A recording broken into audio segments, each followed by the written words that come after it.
शांति। 25/4/2021 प्रातः मुरली। ओम शांति। अव्यक्त बाप दादा रिवाइज कोर्स है 18/12/1987 मधुबन। आज की अव्यक्त मुरली का शीर्षक दिया बाबा ने कर्मातीत स्थिति की गूढ़ परिभाषा। आज विदेही बाप दादा अपने विदेही स्थिति में स्थित रहने वाले श्रेष्ठ बच्चों को देख रहे हैं। हर एक ब्राह्मण आत्मा विदेही बनने व कर्मातीत बनने के श्रेष्ठ लक्ष्य को ले संपूर्ण स्टेज के समीप आ रही है। तो आज बाप दादा बच्चों को कर्मातीत विदेही स्थिति की समीपता को देख रहे थे कि कौन कौन कितने समीप पहुँचे हैं। फॉलो ब्रह्मा बाप कहाँ तक किया है वह कर रहे हैं। लक्ष्य सभी का बाप के समीप और समान बनने का ही है, लेकिन प्रैक्टिकल में नंबरवार बन जाते हैं। इस देह में रहते विदेही अर्थात कर्मातीत बनने का एग्जाम्पल साकार में ब्रह्मा बाप को देखा। तो कर्मातीत बनने की विशेषता क्या है? जब तक यह देह है, कर्मेंद्रियों के साथ इस कर्म क्षेत्र पर पार्ट बजा रहे हो, तब तक कर्म के बिना सेकेंड भी रह नहीं सकते हो। कर्मातीत अर्थात कर्म करते हुए कर्म के बंधन से परे। एक है बंधन और दूसरा है संबंध। कर्मेंद्रियों द्वारा कर्म के संबंध में आना अलग चीज़ है, कर्म के बंधन में बंधना वह अलग चीज़ है। कर्म बंधन कर्म के हद के फल के वशीभूत बना देता है। वशीभूत शब्द ही सिद्ध करता है जो किसी के भी वश में आ जाता। वश में आने वाले भूत के समान भटकने वाले बन जाते हैं। जैसे अशुद्ध आत्मा भूत बन जब प्रवेश होती है तो मनुष्य आत्मा की क्या हालत होती है? परवश हो भटकते रहते हैं। ऐसे कर्म के वशीभूत अर्थात कर्म के विनाशी फल की इच्छा के वशीभूत हैं, तो कर्म भी बंधन में बांध बुद्धि द्वारा भटकाता रहता है। इसको कहा जाता है कर्म बंधन, जो स्वयं को भी परेशान करता है और दूसरों को भी परेशान करता है। कर्मातीत अर्थात कर्म के वश होने वाला नहीं, लेकिन मालिक बन अथॉरिटी बन कर्मेंद्रियों के संबंध में आए, विनाशी कामना से न्यारा हो कर्मेंद्रियों द्वारा कर्म कराए।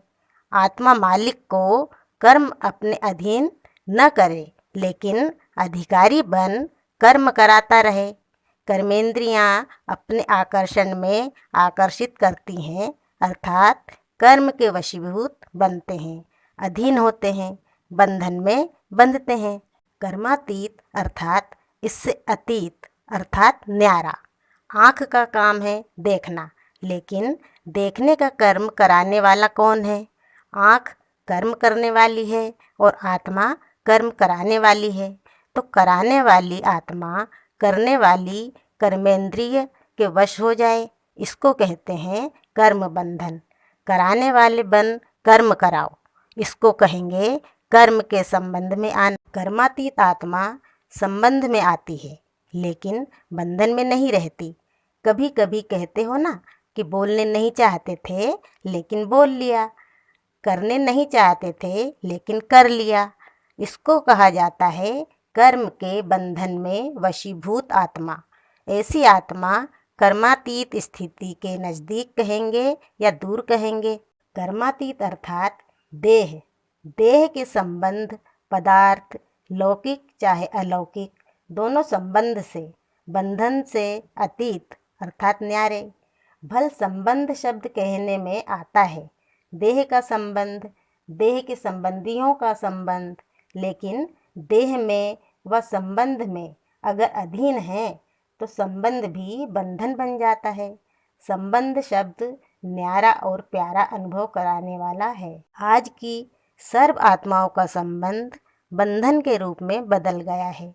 जहाँ संबंध बंधन का रूप बन जाता है तो बंधन सदा स्वयं को किसी न किसी प्रकार से परेशान करता रहेगा, दुख की लहर अनुभव कराएगा, उदासी का अनुभव कराएगा। विनाशी प्राप्तियां होते भी अल्पकाल के लिए वह प्राप्तियों का सुख अनुभव करेगा। सुख के साथ साथ अभी अभी प्राप्ति स्वरूप का अनुभव होगा। अभी अभी प्राप्तियां होते भी अप्राप्त स्थिति का अनुभव होगा। भरपूर होते भी अपने को खाली खाली अनुभव करेगा। सब कुछ होते हुए भी कुछ और चाहिए ऐसे अनुभव करता रहेगा। और जहाँ चाहिए चाहिए है वहाँ कभी भी संतुष्टता नहीं रहेगी। मन भी राजी, तन भी राजी रहे, दूसरे भी राजी रहें, यह सदा हो नहीं सकता। कोई न कोई बात पर स्वयं से नाराज या दूसरों से नाराज न चाहते भी होता रहेगा, क्योंकि नाराज अर्थात न राज, अर्थात राज को नहीं समझा। अधिकारी बन कर्मेंद्रियों से कर्म कराने का राज नहीं समझा तो नाराज ही होगा ना। कर्मातीत कभी नाराज नहीं होगा, क्योंकि वह कर्म संबंध और कर्म बंधन के राज को जानता है। कर्म करो लेकिन वशीभूत होकर नहीं, अधिकारी मालिक होकर करो। कर्मातीत अर्थात अपने पिछले कर्मों के हिसाब किताब के बंधन से भी मुक्त। चाहे पिछले कर्मों के हिसाब किताब के फलस्वरूप तन का रोग हो, मन के संस्कार अन्य आत्माओं के संस्कारों से टक्कर भी खाते हों, लेकिन कर्मातीत कर्मभोग के वश न होकर मालिक बन चुकतू कराएंगे। कर्मयोगी बन कर्मभोग चुकतू करना, यह है कर्मातीत बनने की निशानी। योग से कर्मभोग को मुस्कुराते हुए सूली से काटा कर भस्म करना, अर्थात कर्म भोग को समाप्त करना है। व्याधि का रूप न बने। जो व्याधि का रूप बन जाता है वह स्वयं सदा व्याधि का ही वर्णन करता रहेगा। मन में भी वर्णन करेगा तो मुख से भी वर्णन करेगा। दूसरी बात, व्याधि का रूप होने कारण स्वयं भी परेशान होगा और दूसरों को भी परेशान करेगा। वह चिल्लाएगा और कर्मातीत चला लेगा। कोई भी थोड़ा सा दर्द होता है तो भी चिल्लाते बहुत हैं और कोई को ज़्यादा दर्द होते भी चलाते हैं। कर्मातीत स्थिति वाला देह के मालिक होने के कारण कर्म भोग होते हुए भी न्यारा बनने का अभ्यासी है। बीच बीच में अशरीरी स्थिति का अनुभव बीमारी से परे कर देता है। जैसे साइंस के साधन द्वारा बेहोश कर देते हैं तो दर्द होते भी भूल जाते हैं, दर्द फील नहीं करते हैं, क्योंकि दवाई का नशा होता है। तो कर्मातीत अवस्था वाले अशरीरी बनने के अभ्यासी होने कारण बीच बीच में यह रूहानी इंजेक्शन लग जाता है। इस कारण सूली से कांटा अनुभव होता है। और बात फॉलो फादर होने के कारण विशेष आज्ञाकारी बनने का प्रत्यक्ष फल बाप से विशेष दिल की दुआएं प्राप्त होती हैं। एक अपना अशरीरी बनने का अभ्यास, दूसरा आज्ञाकारी बनने का प्रत्यक्ष फल। बाप की दुआएं वह बीमारी अर्थात कर्म भोग को सूली से कांटा बना देती है। कर्मातीत श्रेष्ठ आत्मा कर्म भोग को कर्मयोग की स्थिति में परिवर्तन कर देगी। तो ऐसा अनुभव है वह बहुत बड़ी बात समझते हो? सहज है व मुश्किल है। छोटी को बड़ी बात बनाना या बड़ी को छोटी बात बनाना, यह अपनी स्थिति के ऊपर है। परेशान होना व अपने अधिकारीपन की शान में रहना अपने ऊपर है। क्या हो गया व जो हुआ वह अच्छा हुआ, यह अपने ऊपर है। यह निश्चय बुरे को भी अच्छे में बदल सकता है, क्योंकि हिसाब किताब चुकतू होने के कारण वह समय प्रति समय प्रैक्टिकल पेपर ड्रामा अनुसार होने के कारण कोई बातें अच्छे रूप में सामने आएंगी और कई बार अच्छा रूप होते हुए भी बाहर का रूप नुकसान वाला होगा। वह जिसको आप कहते हो यह इस रूप से अच्छा नहीं हुआ। बातें आएंगी, अभी तक भी ऐसे रूप की बातें आती रही हैं और आती भी रहेंगी, लेकिन नुकसान के पर्दे के अंदर फ़ायदा छिपा हुआ होता है। बाहर का पर्दा नुकसान का दिखाई देता है, अगर थोड़ा सा समय धैर्यवत अवस्था सहनशील स्थिति से अंतर्मुखी हो देखो तो बाहर के पर्दे के अंदर जो छिपा हुआ है आपको वही दिखाई देगा, ऊपर का देखते भी नहीं देखेंगे। होली हंस हो ना, जब वह हंस कंकड़ और रत्न को अलग कर सकता है तो होली हंस अपने छिपे हुए फायदे को ले लेगा, नुकसान के बीच फायदे को ढूंढ लेगा। समझा? जल्दी घबरा जाते हैं ना, इससे क्या होता, जो अच्छा सोचा जाता वह भी घबराने के कारण बदल जाता है। तो घबराओ नहीं, कर्म को देख कर्म के बंधन में नहीं फंसो। क्या हो गया, कैसे हो गया, ऐसा तो होना नहीं चाहिए, मेरे से ही क्यों होता, मेरा ही भाग्य शायद ऐसा है, यह रस्सियाँ बांधते जाते हो, यह संकल्प ही रस्सियाँ हैं, इसलिए कर्म के बंधन में आ जाते हो। व्यर्थ संकल्प ही कर्म बंधन की सूक्ष्म रस्सियाँ हैं, इसलिए कर्म के बंधन में आ जाते हो। व्यर्थ संकल्प ही कर्म बंधन की सूक्ष्म रस्सियाँ हैं। कर्मातीत आत्मा कहेगी जो होता है वह अच्छा है, मैं भी अच्छा, बाप भी अच्छा, ड्रामा भी अच्छा। यह बंधन को काटने की कैंची का काम करती है। बंधन कट गए तो कर्मातीत हो गए ना। कल्याणकारी बाप के बच्चे होने के कारण संगम युग का हर सेकंड कल्याणकारी है। हर सेकंड का आपका धंधा ही कल्याण करना है, सेवा ही कल्याण करना है। ब्राह्मणों का ऑक्यूपेशन ही है विश्व परिवर्तक, विश्व कल्याणी। ऐसे निश्चय बुद्धि आत्मा के लिए हर घड़ी निश्चित कल्याणकारी है। समझा? अभी तो कर्मातीत की परिभाषा बहुत है, जैसे कर्मों की गति गहन है। कर्मातीत स्थिति की परिभाषा भी बड़ी महान है और कर्मातीत बनना जरूरी है। बिना कर्मातीत बनने के साथ नहीं चलेंगे। साथ कौन जाएंगे? जो समान होंगे। ब्रह्मा बाप को देखा, कर्मातीत स्थिति को कैसे प्राप्त किया। कर्मातीत बनने का फॉलो करना अर्थात साथ चलने योग्य बनना। आज इतना ही सुनाते हैं, इतनी चेकिंग करना, फिर और सुनाएंगे। अच्छा, सर्व अधिकारी स्थिति में स्थित रहने वाले, कर्म बंधन को कर्म के संबंध में बदलने वाले, कर्म भोग को कर्म योग की स्थिति में सूली से कांटा बनाने वाले, हर सेकेंड कल्याण करने वाले, सदा ब्रह्मा बाप समान कर्मातीत स्थिति के समीप अनुभव करने वाले, ऐसे विशेष आत्माओं को बाप दादा का याद प्यार और नमस्ते। अव्यक्त बाप दादा की पार्टियों से मुलाकात। बाबा ने पहला पॉइंट दिया है, सदा अपने को समर्थ बाप के समर्थ बच्चे अनुभव करते हो।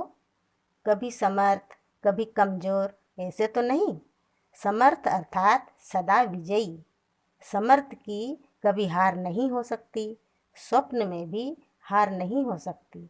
स्वप्न, संकल्प और कर्म सब में सदा विजयी, इसको कहते हैं समर्थ। ऐसे समर्थ हो क्योंकि जो अब के विजयी हैं बहुत काल से वही विजय माला में गायन पूजन योग बनते हैं। अगर बहुत काल के विजय नहीं, समर्थ नहीं, तो बहुत काल के गायन पूजन योग नहीं बनते हैं। जो सदा और बहुत काल के विजयी हैं वही बहुत समय विजय माला में गायन पूजन में आते हैं, और जो कभी कभी के विजयी हैं वह कभी कभी की अर्थात 16,000 की माला में आएंगे। तो बहुत काल का हिसाब है और सदा का हिसाब है। 16,000 की माला सभी मंदिरों में नहीं होती, कहाँ कहाँ होती है। दूसरा पॉइंट बाबा ने कहा, सभी अपने को इस विशाल ड्रामा के अंदर हीरो पार्टधारी आत्माएं अनुभव करते हो। आप सबका हीरो पार्ट है। हीरो पार्टधारी क्यों बने? क्योंकि जो ऊंचे से ऊंचा बाप जीरो है, उसके साथ पार्ट बजाने वाले हो। आप भी जीरो अर्थात बिंदी हो, लेकिन आप शरीरधारी बनते हो और बाप सदा जीरो है। तो जीरो के साथ पार्ट बजाने वाले हीरो एक्टर हैं। यह स्मृति रहे तो सदा ही यथार्थ पार्ट बजाएंगे, स्वतः ही अटेंशन जाएगा। जैसे हद के ड्रामा के अंदर हीरो पार्टधारी को कितना टेंशन रहता है। सबसे बड़े ते बड़ा हीरो पार्ट आप सबका है। सदा इस नशे और खुशी में रहो। वाह मेरा हीरो पार्ट जो सारे विश्व की आत्माएं बार बार हेयर हेयर करती हैं। यह द्वापर से जो कीर्तन करते हैं, यह आपके इस समय के हीरो पार्ट का ही यादगार है। कितना अच्छा यादगार बना हुआ है। आप स्वयं हीरो बने हो, तब आपके पीछे अब तक भी आपका गायन चलता रहता है। अंतिम जन्म में भी अपना गायन सुन रहे हैं। गोपी बल्लभ का भी गायन है, तो ग्वाल बाल का भी गायन है, गोपिकाओं का भी गायन है। बाप का शिव के रूप में गायन है, तो बच्चों का शक्तियों के रूप में गायन है। तो सदा हीरो पार्ट बजाने वाली श्रेष्ठ आत्माएं हैं। इसी स्मृति में, खुशी में आगे बढ़ते चलो। बाप दादा ने कुमारों से कहा, क्या कहा सुनते हैं। पहला पॉइंट, सहज योगी कुमार हो ना, निरंतर योगी कुमार, कर्मयोगी कुमार। क्योंकि कुमार जितना अपने को आगे बढ़ाने चाहें उतना बढ़ा सकते हैं। क्यों? निर्बंधन है, बोझ नहीं है और जिम्मेवारी नहीं है, इसलिए हल्के हैं। हल्के होने के कारण जितना ऊंचा जाना चाहे जा सकते हैं। निरंतर योगी, सहज योगी, यह है ऊंची स्थिति, यह है ऊंचा जाना। ऐसे ऊंच स्थिति वाले को कहते विजयी कुमार। विजयी हो या कभी हार कभी जीत, यह खेल तो नहीं खेलते हो। अगर कभी हार कभी जीत के संस्कार होंगे तो एक रस स्थिति का अनुभव नहीं होगा। एक की लगन में मगन रहने का अनुभव नहीं करेंगे। दूसरा पॉइंट, सदा हर कर्म में कमाल करने वाले कुमार हो ना। कोई भी कर्म साधारण नहीं हो, कमाल का हो। जैसे बाप की महिमा करते हो, बाप की कमाल गाते हो, ऐसे कुमार अर्थात हर कर्म में कमाल दिखाने वाले। कभी कैसे आने वाले नहीं। ऐसे नहीं जहाँ कोई खींचे वहाँ खींच जाओ। लुढ़कने वाले लोटे नहीं, कभी कहाँ लुढ़क जाओ कभी कहाँ। ऐसे नहीं, कमाल करने वाले बनो। अविनाशी अविनाशी बनाने वाले हैं, ऐसे चैलेंज करने वाले बनो। ऐसी कमाल करके दिखाओ जो हर एक कुमार चलता फिरता फरिश्ता हो। दूर से ही फरिश्तेपन की झलक अनुभव हो। वाणी से सेवा के प्रोग्राम तो बहुत बना लिए, वह तो करेंगे ही, लेकिन आजकल प्रत्यक्ष प्रूफ चाहते हैं। प्रत्यक्ष प्रमाण सबसे श्रेष्ठ प्रमाण है। प्रत्यक्ष प्रमाण इतने हो जाएं तो सहज सेवा हो जाएगी। फरिश्तेपन की सेवा करो तो मेहनत कम, सफलता ज़्यादा होगी। सिर्फ वाणी से सेवा नहीं करो, लेकिन मन, वाणी और कर्म तीनों से साथ साथ सेवा हो, इसको कहते हैं कमाल। अच्छा, विदाई के समय चारों ओर के तीव्र पुरुषार्थी, सदा सेवाधारी, सदा डबल लाइट बन औरों को भी डबल लाइट बनाने वाले, सफलता को अधिकार से प्राप्त करने वाले, सदा बाप समान आगे बढ़ने वाले और औरों को भी आगे बढ़ाने वाले, ऐसे सदा उमंग उत्साह में रहने वाले श्रेष्ठ आत्माओं को, स्नेही बच्चों को बाप दादा का बहुत बहुत सिक व प्रेम से याद, प्यार और गुड मॉर्निंग। और हम रूहानी बच्चों की रूहानी माता पिता बाप दादा को याद, प्यार, गुड मॉर्निंग और नमस्ते नमस्ते नमस्ते। ओम शांति बाबा, ओम शांति। शुक्रिया बाबा, शुक्रिया। वरदान दिया बाबा ने, कदम कदम पर सावधानी रखते हुए पद्मों की कमाई जमा करने वाले पद्मपति भव। बाप बच्चों को बहुत ऊंची स्टेज पर रहने की सावधानी दे रहे हैं, इसलिए अभी जरा भी गफलत करने का समय नहीं है। अब तो कदम कदम पर सावधानी रखते हुए कदम में पद्मों की कमाई करते पद्मपति बनो। जैसे नाम है पद्मा पद्म भाग्यशाली, ऐसे कर्म भी हो। एक कदम भी पद्म की कमाई के बगैर न जाए, तो बहुत सोच समझकर श्रीमत प्रमाण हर कदम उठाओ। श्रीमत में मनमत मिक्स नहीं करो। स्लोगन दिया बाबा ने, मन को ऑर्डर प्रमाण चलाओ तो मन मनाभव की स्थिति स्वतः रहेगी। ओम शांति।